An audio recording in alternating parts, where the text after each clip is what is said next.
kaibigan, kami nagbabalik po dito sa Boy and Chris. Live na live po tayo si Sanjo Marudo. Namumutla. Jason, good morning. Good morning po kayo. And John Pratt. Good morning po. Good morning. Once and for all, tapusin na natin. Para lang kami may kontrobersya. Kasi di ba, last week, you said, nung kinuwento ko on air kasi yung pagsabi mong iniirog si Mariel. And then, kilig na kilig si Boy. And what did you say? On air, you said... I love Sanjo. Anong sabi ko? Ipaalala mo nga sa akin. Na, ay nako, gustong-gusto ko na si Sancho. Botong-boto na ako sa kanya. Kasi, cool, sabi mo na, yun lang naman ang gusto ko na umaamin. Ayokong dinedenay ang alaga ko. Tapos nung na-interview ka kasi, ngayon na umaamin ka, parang nasabi mo ata na parang, naku baka ma-misinterpret naman ako ulit ngayon. Akala ng mga tao, in reference to Boy yun, na si Boy ang makaka-misinterpret sa'yo. Naalala mo na ngayon, Sans. Na parang in connotation is baka namang may gamitan or whatever na nangyayaring ganon. Okay. So now, kaharap mo si Boy ngayon kasi hindi mo naman maaalis. Boy feels na parang tatay siya ni Mariel. So, ano gusto mo sabihin sa kanya? Ano ba? Ang naalala ko, siguro nung tinasabi sa akin na bakit ngayon, medyo mas nagiging open ka na, nagkasalita ka na, sabi ko, yun nga sabi ko gano'n, at least nabibigyan ako ng pagkakataon ngayon, ganito. Sabi ko, baka ma-misinterpret pa ni Mariel, na baka hindi pa siya maniwala kasi hindi naman ako gano'n.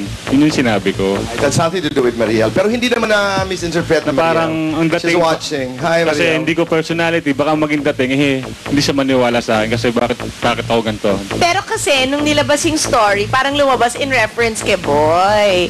Na gano'n, na parang may away kayo or hindi kayo So, magkasundo naman kayo? No. Let me say this, Chrissy. In fairness naman, kahit noong mga panahon, mga kaibigan, na para klaro, no? Na hindi masyado bukas si Sanjo at saka si Mariel sa anumang relasyon meron sila.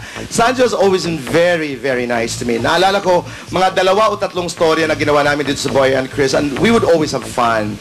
Meron man akong, halimbawa, disgustar doon sa handling. Disgustar? Napakalalim, no?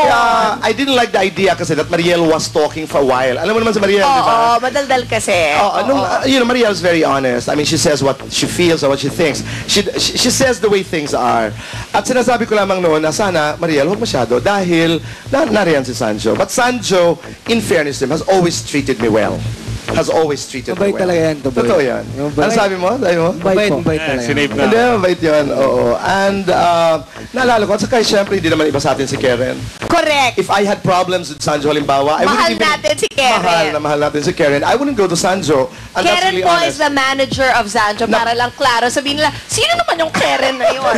Yan po, si Karen po ang manager ni Sanjo na matali ko pong kaibigan. Kaya naging friend na ni Boy. Na mahal ko rin. Anyway, kayong tatlo, sa inyong buhay ba, pag pinag-uusapan halimbawa ang pag-ibig o kung anumang problema, tawagan ba talaga kayong tatlo? Naglalabasan kami ng mga ganyang... Siyempre kasi sa haba ng taping, sa no? taping, Mapag-uusapan pag-uusapan Okay. talaga namin sa taping. Pero yung phone call, actually mas maganda dito pagka personal eh. Mas personal. Pero pag ito, iingan mo ng tulong, parang walang seryosong binibigay na advice eh. Hindi ka binibeltahan ng ano? Oo, pinapatawa ka na pinapatawa. Ikaw, Jason, anong problema ang talagang yung disgustar, ha? Yung idinudulog, hindi. Yung sinasabi mo sa kalang dalawa. More in, dito sa, di ba bago lang ako. Showbiz. Opo. Dito. Para naman si Sanjo, ang tagal-tagal na rin. Dito. Gaba mo naman, bakit naman? Sean has been there forever kasi. Opo, yung rin ng right. payo, syempre, yung mga strategy rin kung paano yung gagawin kong pakikisama. Alam niya kasi... Magkano ang dapat bayad, magkano ang kontratang ito, paano mo... Tatanong ba kami? Napapag-usapan niyo yun? Pera? At hindi naman po. Sanjo, Hindi po namin napag-usapan. anong napapag-usapan ninyo? Wala, kasi yung problema sa kunyari, problema sa bahay, sa trabaho, gano'n. Okay. Anong mga problema niyo sa bahay? Correct. I was about to say the same thing. Ano problema sa bahay? Sanjo, katulad. Wala, yung mga maliliit lang na wala sa kapatid, ganito. Wala, may ibang kamag-anak na may problema. Okay. No, I'm getting it. Halimbawa yung napapag-usapan niyo ba na dumadami ang kamag-anak, ang mga kaibigan pagsikat? Yun nga po, napag-usapan namin Ayun. before po na yun. Pag umuwi ng Batangas, mamaya may ibang mukha na makikita. Yan, sabi niya na, oy, ganyan. Pero nakita Paano mo mo lang. hinahandle yun? Opo. Siyempre, kaysa naman ma-offend naman kung i-reject po natin, di ba? Eh, ang Pilipino naman, matampuhin pa naman pag ano. Jason, ikaw ba, natanong ka na ni John, ano ba ang, si Shaina ba, sa tingin ninyo ay ganito, ang sagot sa pagbabalik ng Boy And Chris!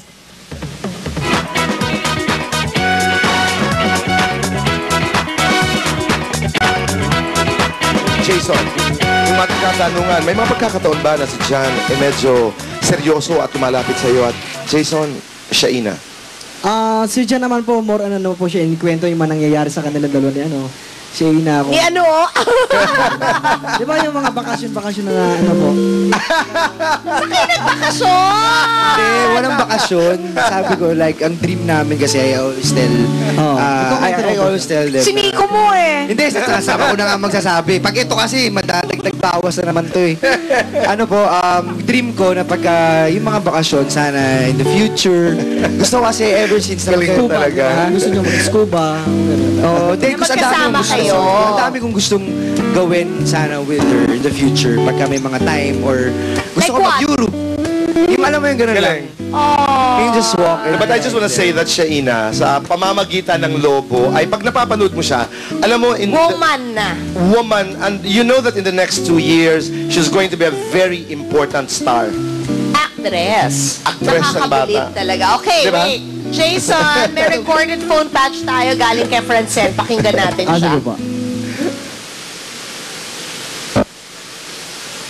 Titigan niyo po si Jason, napakagwapo. Ibalik niyo po yung close-up. Ayan, ho. Nag-i-emote po yan. Minsan naalala niya agad. Naghahanda po ng Ang isang... hina, hindi natin madinig. Binibigyan niya ako ng advice, ganun.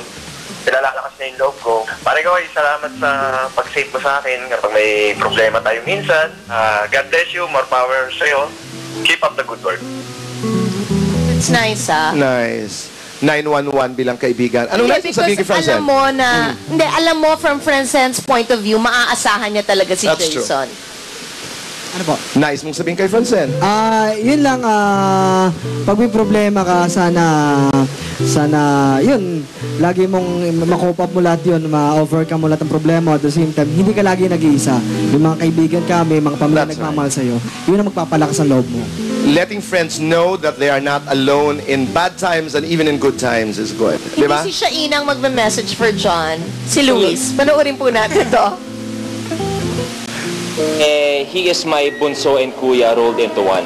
So, pag may problema ako or kung ano pa man, definitely isa si Prati sa mga tinatawagan ko. And in those instances, doon niya ako nasa-save. Best friend, alam ko na marami kang pinagdadaanan ngayon. Maraming salamat na minahal mo ko kahit pareho tayong lalaki. Nung una na ilang tayo. No, but then best friend, rest assured na kahit anong kailangan mo, kahit tumatawag ka sa akin ng 2 a.m., 3 a.m., at kahit minsan di ka marunong sumagot ng phone, mahal na mahal pa kita, best friend. Thanks, Luis, happy birthday. Happy birthday! Happy birthday today is his, birthday Yes, ngayon. it is his birthday. And yesterday sa boss, we failed to say belated happy birthday sa ka-birthday ni Baby James, former President Joseph Estrada. That's right. Happy birthday po. For President Joseph Estrada, happy birthday. Nice mo sabihin kay Luis. Ayun, like Hindi kayo nagkatuluyan ma-in love sa isa't isa. Kaya nga, may forbidden love. Iba talaga si Luis. Si Luis naman kasi, nandyan din naman siya lagi for me, and I know na isa siya sa mga taong pagka tinawagan mo, handang tumulong talaga para sa. Sarap. Thank you din, bro. Okay. Ikaw na mag-introduce nito, boy. Samantala, live ba? Okay. Abay, samantala, narito naman ang mensahe para kay Sanjo, mga kaibigan. Isa sa pinakamalapit po sa aking puso. At palagay ko'y mas malapit sa puso ni Sanjo. Panoorin po natin ito, mga kaibigan. There was a time that I was feeling really down. Tapos na-save niya ako ng buo. He helped me feel better. Thank you, Sanjo, for saving me. You're always there for me, so thank you. You're always there for me. Gusto ko yung titig ni Sanjo. O, ikaw, ano sasabihin mo, Sanjo?